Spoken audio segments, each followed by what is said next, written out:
When it came to rock and roll, Lemmy didn't fake it. He lived it. Loud, fast, and unapologetically filthy. And even though he wasn't one to throw compliments easily, there were a few bands he actually respected, and trust me, they earned it. 1. Hawkwind, the acid-fueled launchpad. You ever hear Silver Machine? That psychedelic blast with the hypnotic groove and space-age lyrics? Yeah, that was Lemmy singing.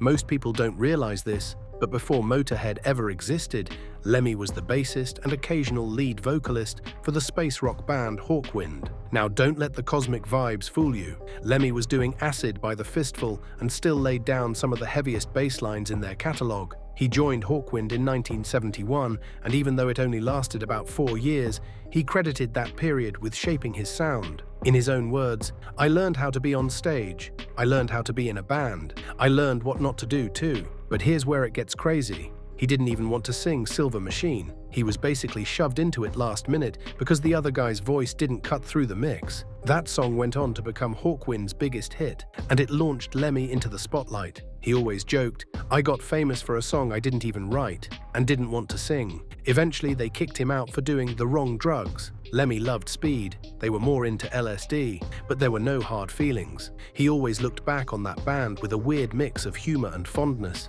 He said they were the last of the great British freak bands, and he meant that as a compliment. To Lemmy, Hawkwind was chaotic, unpredictable, and beautifully strange. They didn't fit into any one genre. Neither did he. So yeah, respect was mutual, even if it all ended in a cloud of acid and amphetamines. 2. Black Sabbath, the heavy metal blueprint. If there was one band Lemmy thought actually invented heavy, it was Black Sabbath. He didn't mince words about it either. While everyone was trying to trace the roots of metal, Lemmy pointed straight at Tony Iommi's guitar and said, "That's the sound. That's where it started." Now here's something a lot of people miss. Lemmy and Ozzy weren't just drinking buddies. They were writing partners. Lemmy co-wrote some of the biggest tracks on Ozzy Osbourne's solo albums. Ever hear Mama, I'm Coming Home? Lemmy wrote the lyrics in 30 minutes, on a napkin. That song hit #2 on the Billboard rock charts. Not bad for a guy who claimed he only ever read one book. There was a mutual admiration between Lemmy and the Sabbath camp. He called them the real deal. Dark, bluesy, slow, and evil. And that was a big compliment from a guy who built a career on speed and aggression.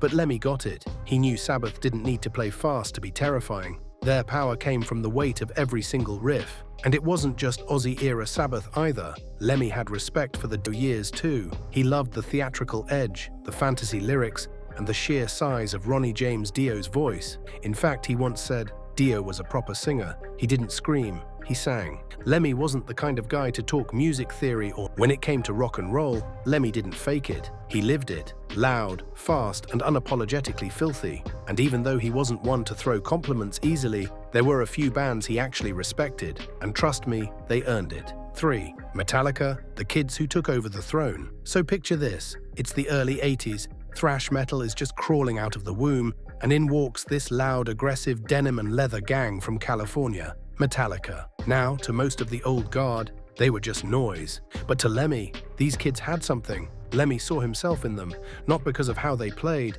but because of why they played. It was raw, it was urgent, and it came from that same place of, screw the system, let's make it loud. He once said, Metallica were the first band I saw who had the same kind of intensity we did in the early Motörhead days. And let's not ignore the elephant-sized endorsement in the room. Metallica straight up worshipped Lemmy. They called him the godfather of thrash. James Hetfield and Lars Ulrich have both said, without Motörhead, there is no Metallica. Their sound, their speed, even their fashion sense, all borrowed from Lemmy's Church of Leather and Marshall Stacks. There's even that iconic photo of Metallica dressed up as Lemmy, leather jackets, cowboy boots, fake facial hair and all, at his 50th birthday party. And what was the theme of the party? Lemmy and the Lemmyettes. The respect wasn't subtle, and Lemmy ate it up.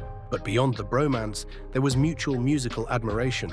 Lemmy loved Kill 'Em All. He liked how rough it was. He thought Master of Puppets was a masterpiece. And even though he never tried to sound like Metallica, he understood why they became huge. He once quipped, they got big because they had the balls to write songs people could actually remember. No shade, just truth. Even when Metallica slowed things down with the Black Album, Lemmy didn't hate it like some old-school fans. He said, they had to evolve. You can't play 200 miles an hour forever.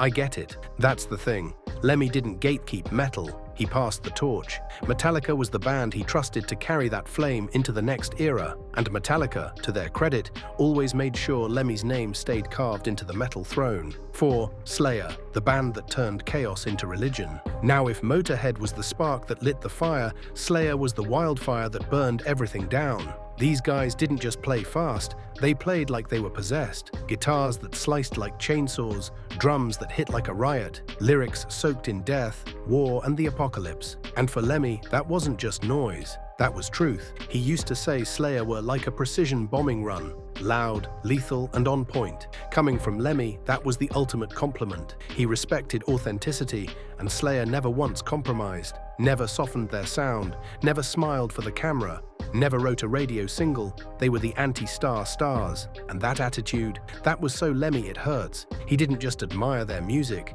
he admired their guts. The fact that Tom Araya would scream biblical prophecies while Kerry King melted his fretboard, Lemmy saw that as real commitment, real danger. And he loved danger. He even joked once, "If I had a church, Slayer would be the house band." Not kidding, that's pure Lemmy. And don't forget, Motörhead and Slayer actually shared stages. There's footage from the early 2000s of them touring together, backstage smoking, drinking, talking music. Lemmy would often say how much he admired their no-bull's-in approach. He wasn't some old man yelling at clouds, he was the old king cheering on the young wolves. And the admiration wasn't one-sided. Kerry King idolized Lemmy. Tom Araya called Motörhead the most important band in heavy music. They wore their Motörhead patches like battle armor. When Lemmy passed in 2015, Slayer's tribute wasn't poetic, it was brutal. They said, "We lost a god. There will never be another." Slayer may have taken metal into darker, faster territory, but it was Lemmy who lit the torch. And in Slayer, he found the chaos he always loved, turned into art. 5. Foo Fighters, the unexpected favorite. Now this one might throw you off. You're probably thinking, Foo Fighters? Really? Weren't they too polished? Too radio-friendly for Lemmy? But here's the thing, Lemmy didn't judge bands by image or genre. He judged them by their heart. And Dave Grohl, that guy's got tons of it. See, Lemmy knew it was real when he saw it. And Dave wasn't just some Nirvana drummer who lucked into a new gig. He built Foo Fighters from scratch, wrote the songs, played all the instruments on the first album, poured himself into the music. Lemmy respected that hustle. He loved artists who did the work themselves, who didn't wait for permission. In interviews, Lemmy was always clear. Dave Grohl was a real rock star. He once called him one of the last true believers in rock and roll. That's a massive compliment coming from someone who practically invented the modern rock outlaw persona. And it wasn't just talk. Lemmy and Dave actually hung out.